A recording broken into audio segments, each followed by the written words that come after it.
Hello, Linda? Ken's funeral is about to start. You're not really planning on not coming, are you? Excuse me? What are you talking about? Ken has passed away. You got a call from Marissa yesterday, right? I'm coming to pick you up, so get ready. It's been 3 years since I divorced my husband. Out of the blue, I received a call from my mother-in-law, whom I hadn't been in touch with for years, telling me to attend my ex-husband's funeral. Logically, it makes no sense to invite an ex-wife to her former husband's funeral after several years have passed. But what does she mean by "you got a call from Marissa"? My ex-husband was supposed to have died a year ago. Happening to be off from work, I, confused and not understanding the situation, got dressed in morning clothes just in case. 30 minutes later, the doorbell rang insistently. Come on, we're going. It's outrageous not to show up at the funeral of a husband you once relied on, even if you're divorced. That funeral? You mean the first anniversary, right? My mother-in-law frowned. What? The funeral is about to start, why would it be the first anniversary? Why am I not on the same page with my mother-in-law? A year ago, I was directly informed by Marissa, my ex-husband's current wife, of his passing. My husband passed away. I didn't contact you because I didn't want you to attend the funeral. But since you came to pay your respects, I thought I should let you know. At that time, I put $200 into a condolence envelope I had at home, intending it for incense money, and handed it over. When I mentioned this, my mother-in-law clicked her tongue quietly and furrowed her brows even more deeply. Just get in the car. Where's Alex? I'm not bringing Alex. I don't want him to see Marissa. Without saying anything more, my mother-in-law put me in the passenger seat and headed straight for the funeral home. With the early passing of my ex-husband as the starting point, I was clueless about what was happening, yet I was being dragged into an unimaginable situation. I'm Linda, 35 years old. A single mother with a 3-year-old son. Supported by my parents, I live at home and work as an office worker at a local real estate management company. Now, I find the lively and enjoyable child rearing at my parents' home fulfilling, but when my husband demanded a divorce 3 years ago, I felt as though my world had ended. Who could have imagined being abandoned right after giving birth, with a newborn in tow? Now, I'm grateful that I was able to start raising my child at my parents' house immediately after being discharged from the hospital, living happily ever since. I met my ex-husband through my aunt's introduction. Linda, there's a wonderful person I think you should meet. My aunt, who's close with my mom, occasionally comes over for chats. Without any preamble, she dropped this suggestion, nearly causing me to spit out my tea in surprise. My aunt runs a small restaurant and is known among her patrons as the matchmaking aunt, having successfully paired off several couples who ended up getting married. There's a relative of a regular customer, a son who's over 35 and still hasn't had any marriage prospects. I had him come to the restaurant once, and I must say, he's not only good looking but also has a great personality. Plus, he works at a major company. It was clear that my aunt was highly recommending him. She first approached me, a single woman past 30, with this proposal. While I wasn't actively seeking a relationship, I was aware of my unremarkable and dull existence. Out of respect for my aunt, I decided to take a leap and go along with her suggestion. On the day, as I headed to the hotel lounge where we agreed to meet, my future husband was already there, waiting. True to my aunt's word, he was a handsome man in a well-fitted suit, with a refreshing smile. After exchanging greetings, he asked me with a somewhat serious look. Do you seriously consider marriage, Linda? Not fully understanding his intention, I decided to be honest. I'm not against the idea, but to be honest, I came today to honor my aunt's request. Hearing that, my husband let out a relieved sigh and said, "That's good." He was 3 years older than me, not in a rush to get married, and, like me, had come to meet out of respect for a relative's wishes. Perhaps freed from the pressure of matchmaking, we both relaxed, and conversation flowed naturally between us. Maybe that was a good sign. It's strange how fate works. 2 people with no initial intention of marrying ended up getting married within a year. From the beginning of our marriage, my husband's work kept him busy, often coming home late at night. I hadn't dreamed of a sweet honeymoon phase, but it felt lonely starting our life together with him rarely around. I'm sorry it's like this even though we're newlyweds. I believe this is a critical time for me to work hard, so I hope you can bear with it. I'll let you know on the days I can come home. so don't worry about preparing meals for me otherwise. I don't have experience working in a large corporation, but according to him, socializing is crucial for advancement. I understand. But don't overdo it, okay? Yeah. Thank you. The loneliness I felt during the weekdays initially soon became normal, and I found myself getting used to it after just a month. Not having to rush home from work to prepare dinner was a relief. Moreover, my husband made sure to be home on weekends, valuing our time together by going out or dining together. Our relationship with my in-laws was, for better or worse, almost non-existent. You're married and a separate household now, so you two should make your decisions.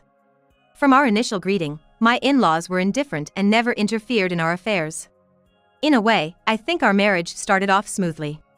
Nearly a year into our marriage, I found out I was pregnant. I'm happy, my husband said, but his demeanor became more distant as days passed. As my pregnancy progressed, he started to spend weekends away from home, leaving me alone more frequently. The severe morning sickness and quitting my job due to the pregnancy were significant factors. Hey, let's go look at baby stuff soon. We need to start getting ready. I've got something on this weekend. You go ahead. Pick whatever you like. Perhaps it was the hormonal changes making me emotionally unstable. But every time he said things like that, I felt a surge of sadness. Hey! This is your child too? Let's think about this together. Come on. I'm busy, you know. It's your child too, so you should prepare yourself. You have time during the day, so just go by yourself. Every time I brought up the topic of our child, my husband became increasingly irritable and raised his voice. Even though I realized a gap was forming between us, I felt powerless to do anything about it. Yet, at that time, I still believed that the birth of our child would bring about a change in him. When labor started, my husband was nowhere to be found. Despite numerous attempts to contact him, there was no response to my calls or messages. I called my mother and then headed to the hospital by taxi, where I safely gave birth to a boy.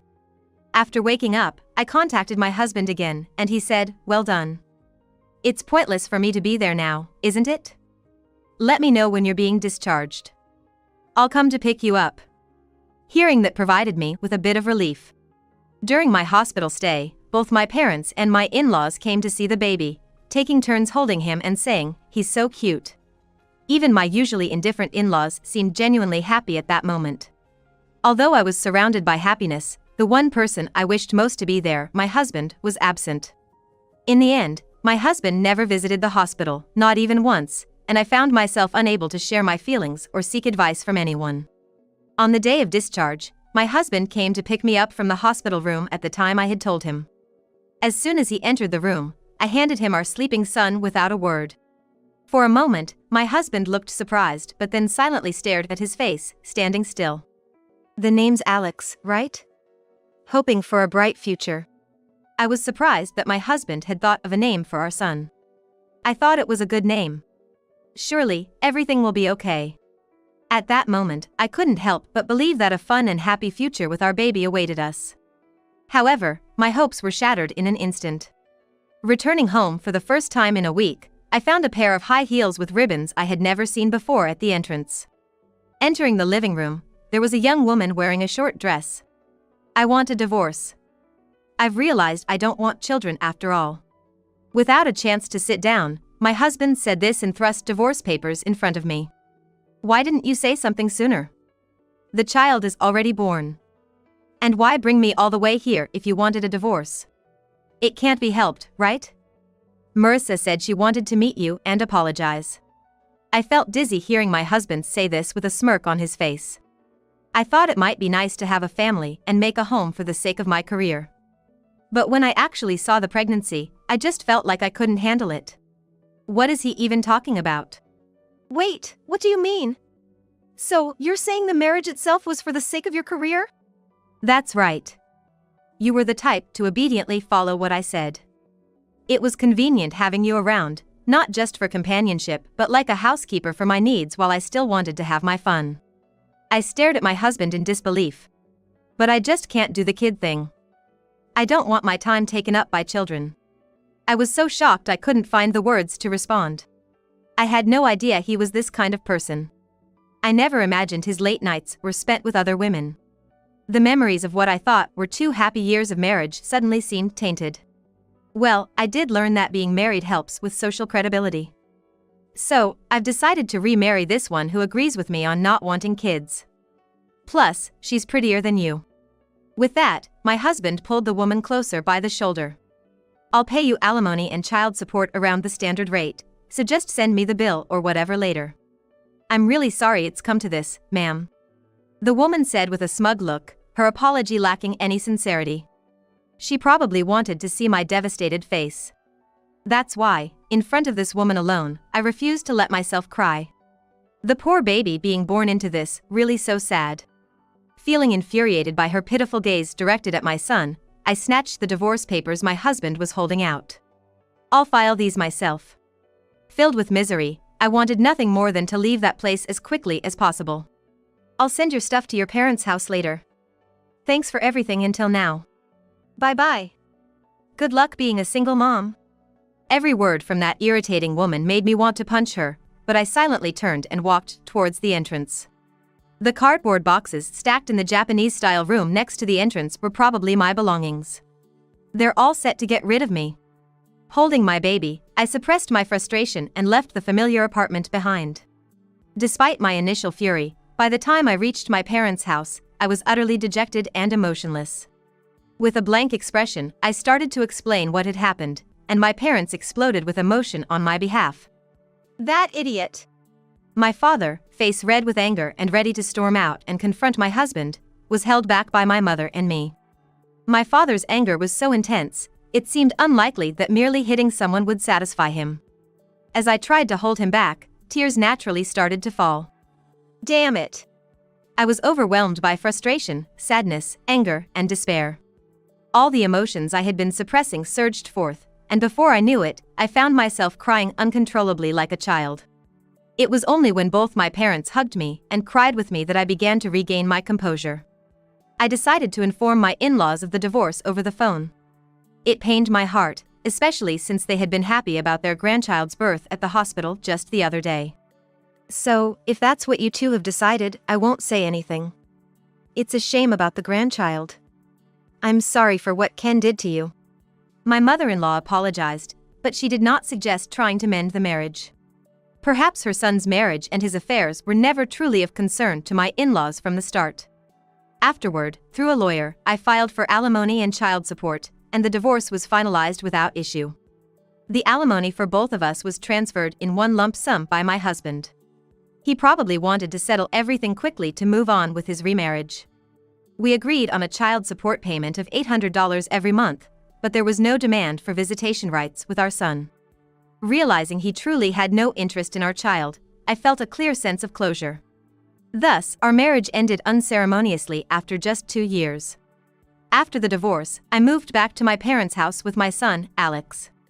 Currently, I'm working as an office worker at a real estate management company nearby, thanks to a referral from my father's acquaintance. According to what my aunt told me, my ex-husband and his affair partner remarried almost immediately after our divorce was finalized. I named our son Alex because, in that moment at the hospital, it seemed like the one genuine thing my ex-husband expressed. I hope for a bright future for this child, and even if we never see his father again, I wanted to tell my son that he was loved by his father. A year after the divorce, when I had almost forgotten about him, I received a call from my ex-husband. I hadn't deleted his contact information because of the child support. Sorry to call out of the blue after such a long time. There's something I'd like to talk about. Can we meet? Hearing my ex-husband's voice for the first time in a year, it sounded dark and lifeless, as if he were a different person. Sensing the seriousness of the situation, I agreed to meet him at a cafe near my parents' house after work the following day. Sensing the seriousness from his tone, I agreed to meet him at a cafe near my parents' house after work the next day. Actually, I've been diagnosed with an illness. It's already in a bad state.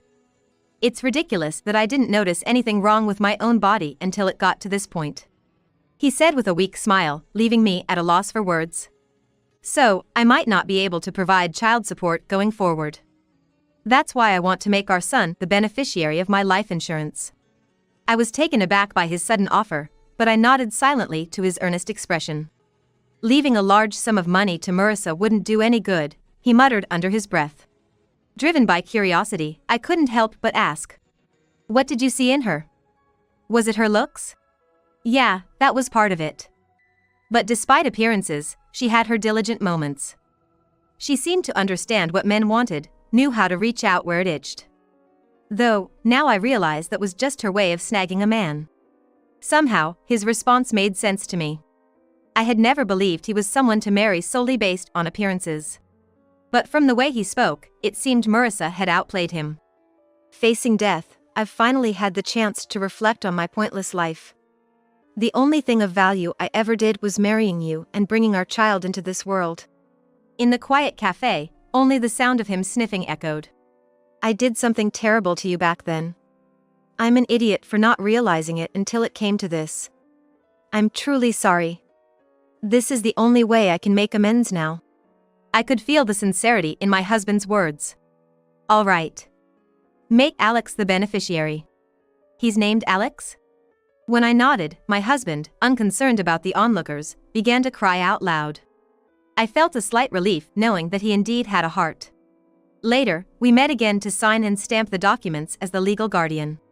While I pitied my husband, I also thought it was divine retribution and felt he deserved it, even at that moment. Half a year later, he informed me that he was going to be hospitalized. A few days after, I decided to take this as a final goodbye and went to visit him with our son, thinking it might be the last time. My husband was significantly more emaciated than when I last saw him, but he smiled upon seeing Alex. You've grown so much, Alex.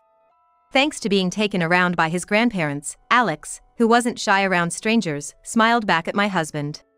I'm really sorry. Such a cute kid. I was truly an idiot. It's my karma. As my husband cried, his face scrunched up, Alex gently patted him, comforting him. If only he had realized what was truly important sooner, my husband might have found happiness. Watching the two of them, the hatred I had for my husband seemed to disappear. However, as I left the hospital room and was descending to the first floor in the elevator, I encountered the last person I wanted to see. Hey! Why are you here? Marissa was there, wearing those ribbon-adorned high heels I remembered, and the humiliation I felt back then resurfaced from the depths of my heart. I was informed. So, I came to see my son for the last time. Marissa glared at me and Alex with disgust. Even though you were dumped? Don't you ever come back? If you do, I won't let it go. With those parting words, she boarded the elevator we had just exited and went back up. Although it was infuriating, I understood that it wouldn't feel good for an ex-wife and her child to visit unexpectedly. After that incident, I never went to the hospital again, nor did I intend to see them. But then, 3 months later, Marissa unexpectedly showed up at my parents' house. Sorry for the sudden visit. My husband passed away. I didn't contact you because I didn't want you at the funeral. But since you came to visit him, I thought I should let you know. Is that so? My condolences. Thank you for letting me know. Even though I had braced myself for it, the news of my once beloved husband's death weighed heavily on me. From now on, please don't contact me or my in-laws again. I never want to see your face again. Yes, of course. Oh, just one moment, please. I went inside and put $200 into a condolence envelope from a drawer, then handed it to Marissa. Please use this for flowers. Marissa's face twisted sourly for a moment, but after receiving the envelope, she bowed slightly and left. I thought this marked the complete end of my relationship with my husband. However, a year later, a call from my former mother-in-law entangled us in an unimaginable situation. The phone rang on a day when I was home alone, enjoying my day off. Hello, is this Linda? Ken's funeral is about to start. You surely don't plan on not coming, do you? Excuse me? What are you talking about? Ken has passed away. You were contacted by Marissa yesterday, weren't you? I'm coming to pick you up, so be ready and wait at the entrance. 3 years had passed since my divorce from my husband. The sudden call from my mother-in-law, with whom I hadn't been in contact, took me by surprise. Moreover, my ex-husband was supposed to have died a year ago. Confused, I nevertheless changed into morning clothes and prepared to leave. 30 minutes later, the doorbell rang incessantly. Come on, we're going. It's outrageous not to attend the funeral of a husband who treated you well, even if you're divorced. That funeral? You mean the first anniversary, right? My mother-in-law frowned. What? The funeral is about to start. Why would it be the first anniversary? Why isn't our conversation aligning? A year ago, Marissa, my ex-husband's current wife, had personally informed me of his death. I had even handed over a condolence envelope with $200 in it. When I mentioned this, my mother-in-law clicked her tongue quietly and her frown deepened. Just get in the car. Where's Alex? Alex isn't coming. I don't want him to see Marissa. Without saying anything more, my mother-in-law put me in the passenger seat and we headed straight for the funeral home. Logically, it's strange to invite an ex-wife who has been separated for several years to a funeral. Between my mother-in-law and Marissa, whose story was true. Caught in this unbelievable scenario, I was desperate to know the truth. Upon arriving at the funeral home, a monk had just begun the chanting.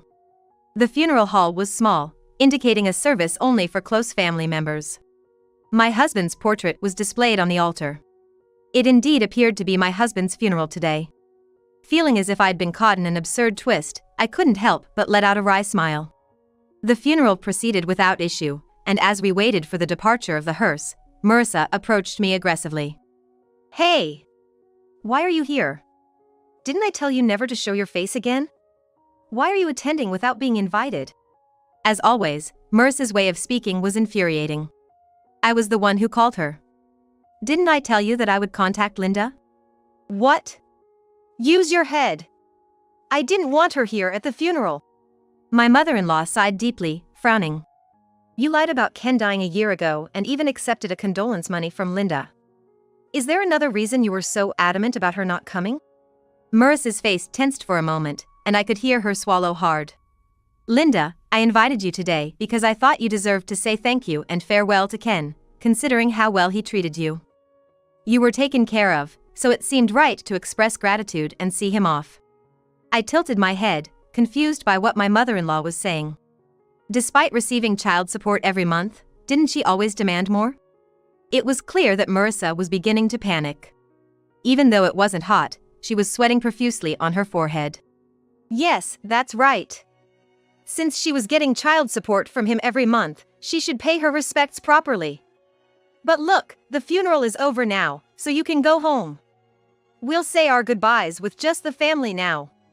Come on, it's time for you to leave. Marissa, while making insistent gestures, tried to hurry me out by pushing on my back. Her actions were so unnatural that I started to understand the meaning behind my mother-in-law's frowns and sking. She must have been suspecting Marissa all along. I shrugged off Marissa's hand and turned squarely to face my mother-in-law.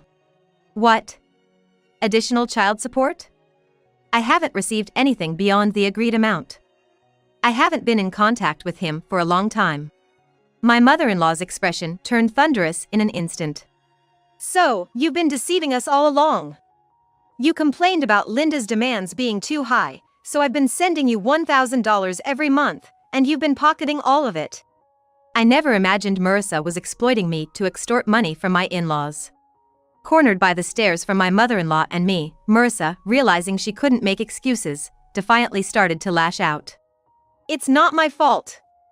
He earned a lot but never let me spend freely. And it seems he had other women until he fell ill. I'm the one who was deceived. My husband did have a good salary from his job at a large corporation, but even when we were married, he only gave me a fixed monthly allowance. I never struggled financially, but his infidelity was undeniable. You could have lived comfortably without your extravagance, couldn't you? Ken said you were a useless money pit. Apparently, you hardly did any housework and spent your time gallivanting around. Ah, enough. Be quiet. It's his fault for not letting me have freedom. It's only natural for you in-laws to support me when your daughter-in-law is struggling. Finally, Marissa's true feelings came out. His inheritance rightfully belongs to me, his wife. Now I can finally have my freedom. So don't just invite his ex-wife as you please. The reason Marissa didn't want me at the funeral was all about the inheritance. For Marissa, the idea of my son, my husband's legitimate child, receiving any inheritance was something she desperately wanted to avoid.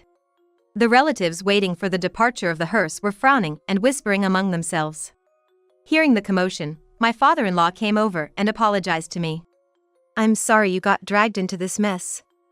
I'll get in touch on another day, so it's okay for you to head home now. Thank you for coming." Turning my back on the still arguing mother-in-law and Marissa, I left without waiting for the hearse to depart, feeling entangled in an unfortunate situation. I hoped this would be the end, but I couldn't shake off a bad feeling. Unfortunately, my intuition would prove correct in the coming months. Nearly 3 months later, something unthinkable happened. It was a holiday, and we had gone to a large park with a packed lunch. The park, essentially a vast forest, was bustling with families and couples. Alex, now 3 years old, was energetically tireless, with my parents and me taking turns keeping up with his play. While my dad and I were lying on the leisure sheet, my mom, who had gone with Alex to the playground, came back panicked. "Alex is missing! Hurry up! Alex is gone!" Alarmed by her frantic demeanor, we all rushed over but couldn't find Alex around the slide where he had been playing. He slid down once and went back up to slide again, so I waited below. But he never came back down. The large athletic-style slide was crowded with children that day, with kids disappearing inside momentarily. Instead of focusing on the slide, I expanded my view and scanned the surroundings again. Then, I spotted Alex's yellow hat as he was walking along a path beyond the playground. It appeared he was being led by a woman I didn't recognize. "Alex!" Hearing my shout, Alex stopped and looked back, and at that moment, the woman holding his hand started to run with him in her arms. "Wait!" Before I could start running, my father, who jogs as a hobby, had already sprinted ahead. My heart raced with fear, making it hard to run as I wanted. I called out to my father ahead. "Dad. They're heading towards the parking lot." My father increased his speed and shouted for help. "Someone. Please stop that woman. She's kidnapping a child." The woman reached her car, trying to throw Alex into the passenger seat and get into the driver's seat herself, but she was unable to. Several young dads, responding to my father's cries, managed to grab the woman just as she was about to get into the car. "Alex! Alex!" After my father took the sobbing Alex out of the passenger seat, he handed him over to me, who had arrived shortly after. Relieved, I collapsed to the ground, hugging Alex tightly. "Don't interfere. Because of that kid, I don't get any money. If only he wasn't there. If only he would disappear." The woman was Marissa. Her eyes were bloodshot, and the way she screamed, spitting and raging, was clearly deranged. Trembling, I couldn't say anything back, just watched as the out-of-control Marissa was taken away by the arriving police car. Later, my father-in-law contacted me to apologize and discuss the receipt of my ex-husband's life insurance. It seemed my in-laws had been informed by my husband to proceed in this manner, but they had kept it a secret from Marissa until discussions about the inheritance could be held. Apart from the life insurance, Marissa was to inherit everything else, but it turned out there wasn't much of an estate left. The substantial alimony paid out for our divorce 3 years prior and the expenses for his illness had left little money. However, there wasn't just one insurance policy, and Marissa must have received a significant sum, at least in the hundreds of thousands. Marissa had been splurging on young hosts, you see. She's always been reckless with money, and it seems she had a considerable amount of debt. She likely used the inheritance to pay off her debts, but it's unclear if she managed to settle them all. My father-in-law sighed deeply, sounding exasperated. More than anything, she couldn't stand knowing the amount of insurance money left for Alex. The insurance money my husband left to Alex was $400,000. It seems Marissa naively believed that if the beneficiary, Alex, were to pass away, the insurance money would automatically go to her. Items such as adhesive tape, rope, and a knife were found in Marissa's car, and during police interrogation, she reportedly confessed to planning to kidnap and kill Alex. Recalling Marissa's deranged look at that moment sends shivers down my spine even now. Perhaps their overbearing love swung from excessive interference to non-interference. We interfered too much in Ken's life out of love, it seems. Our relationship worsened around the time he went to college. So, we learned to keep our opinions to ourselves and respect the decisions of our adult son, they said. Perhaps their overbearing love swung from excessive interference to non-interference. But we should have been there for Alex. We should have supported you more. I'm truly sorry. Finally, my mother-in-law added. Alex was the name of Ken's childhood friend, from a family that respected his own decisions, unlike ours. He's fulfilling his childhood dream of being a pilot now. She dabbed her nose with a handkerchief. So, I think Ken wanted Alex to have a life like his friends.